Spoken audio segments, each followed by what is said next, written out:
မင်္ဂလာပါကျွန်တော်ဒီတစ်ခါမှာတော့ကျွန်တော်တို့ Google AI Studio နဲ့ကျွန်တော်တို့ဘယ်လိုမျိုးအသံထုတ်မလဲတော့ကျွန်တော်တို့လေ့လာကြမယ်။အခုကျွန်တော်တို့ကအသံမထုတ်ခင်မှာကျွန်တော်တို့က Gemini နဲ့သွားလိုက်မယ်။ Gemini နဲ့ရောက်ပြီးတော့ကျွန်တော်တို့ script တစ်ခုရေးခိုင်းလိုက်မယ်နော်။ဝင်မိတ်တို့ TikTok Shop မှာပစ္စည်းတွေကျွန်တော်တို့ review လုပ်ဖို့ idea ယူခိုင်းတာပဲဖြစ်မေးလို့ရတယ်နော်။ကျွန်တော်ကတော့ပုံမြင်လေးတစ်ခုပဲရေးခိုင်းလိုက်မယ်နော်။ဝင်ကျွန်တော်တို့ညံကောင်းနဲ့ပေါ့နော်။ကျွန်တော်ဥပမာအပြင်တစ်ခုရေးလိုက်မယ်နော်။ညံကောင်းနဲ့ကျွန်တော်တို့ပိုက်ပြင်သမားတယောက်ကြောင်းပိုက်ပြင်သမားတယောက်ကြောင်း10 မိနစ်စာပေါ့နော်10 မိနစ်စာပုံမြင်လေးပြောပြပါဟိုစသည်အပြင်ကျွန်တော်အကြမ်းများပြီးရေးလိုက်မယ်နော်မှသူရေးပြီးတော့ကတော့မျိုးတွေမျိုးမှာအရန်တော့ပိုက်ပြင်သမားကြီးတယောက်ရှိတယ်တနေ့တော့သူကတတိကြီးတယောက်နေမှာအိမ်မှာရေပိုက်တွေပိတ်ပြီးဘလို့မှပြင်လို့မရအောင်ဖြစ်နေတာကိုသူခေါ်လိုက်တယ်ဝေးသားကြကျွန်တော်ဒီမှာ live ဖယ်မယ်နော်ဖက်ပြီးလို့ချင်းကျွန်တော်ဒီမှာဟိုမလိုအပ်တဲ့ဘိုင်းတွေကျွန်တော်ဖက်တော့နော်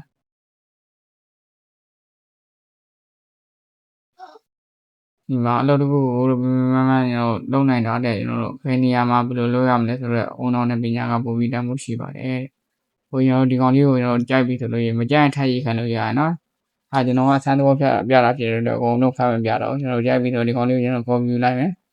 ပြီးလို့ရှိရင်ကျွန်တော်ဒီမှာ Google AI Studio ကိုသွားမယ်နော်ဟိုအဲ့ကိုသွားမယ်အဲ့ကိုရောက်ပြီးတော့ကျွန်တော်ဒီမှာ generate speed ကိုကျွန်တော်တစ်ချက်နေမယ်ပြီးလို့ကျွန်တော်ဒီမှာ data training guide ဆိုတော့တစ်ချက်နေမယ်ပြီးရင်ကျွန်တော်ဒီတည်းကစာသားတွေကျွန်တော်ဖြတ်ပလိုက်မယ်ဖြတ်ပလိုက်ပြီးလို့ကျွန်တော်ဒီကောင်ကိုကျွန်တော် copy တစ်ခုထပ်ယူမယ်နော်အဲဒီကောင်လေး copy ယူမယ်ပြီးရင်ကျွန်တော်ဒီမှာဒီမှာအတန်တွေပါကျွန်တော်အမျိုးမျိုးပြောင်းလို့ရနော်ဟိုကြိုက်တဲ့တန်ကိုကျွန်တော်ထည့်လို့ရတယ်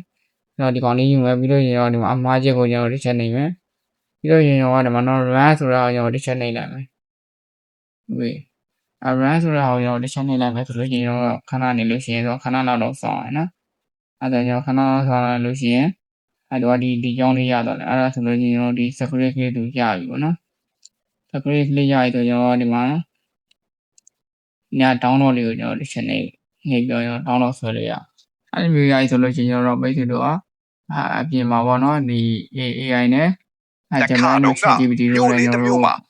တ်ပုံတွေရောပါလေဖန်တီးခံရပြီးတော့ကျွန်တော်တို့ဒီကျွန်တော်အတန်ဖိုင်လေးကိုပေါ့နော် video editing software ထဲမှာထည့်ပြီးတော့ကျွန်တော်ဒီမှာခုနတစ်ခုကျွန်တော်လုံးလို့ရတယ်ပေါ့နော်ဟိုကျွန်တော်ဒီမှာ10 မိနစ်နဲ့7 စက္ကန့်နော်ဟိုကျွန်တော်ဖွင့်ကြည့်မယ်ဆိုကျွန်တော်ဒီမှာ play ကိုနှိပ်လိုက်မယ်တနေ့တော့တထေးကြီးတယောက်ရဲ့အိမ်မှာဟိုကျွန်တော် download ဆွဲမှာဆိုဒီမှာမြားလေးကိုနှိပ်လိုက်မယ်နော်အဲ့ဒါလို့ကျွန်တော်ဒီမှာopen အဲ့ဒါကျွန်တော်တို့မိတ်ဆွေတွေ description file ကိုရောက်သွားပြီဟိုဒီလမ်းတိုင်းကျွန်တော်ဓာတ်ပုံတွေဗီဒီယိုတွေထုတ်ပြီးတော့ဒီမှာဒီအတန် file လေးထည့်မယ်ဆိုလို့ရင်မိတ်ဆွေတို့လည်းအတန်သွင်းရမလို့တော့နော်โอเคဒီလမ်းလေးကျွန်တော်တို့စမ်းကြည့်ပါဘောနော်အားလုံးပဲဆင်ပြေမယ်လို့ထင်ပါတယ်နော်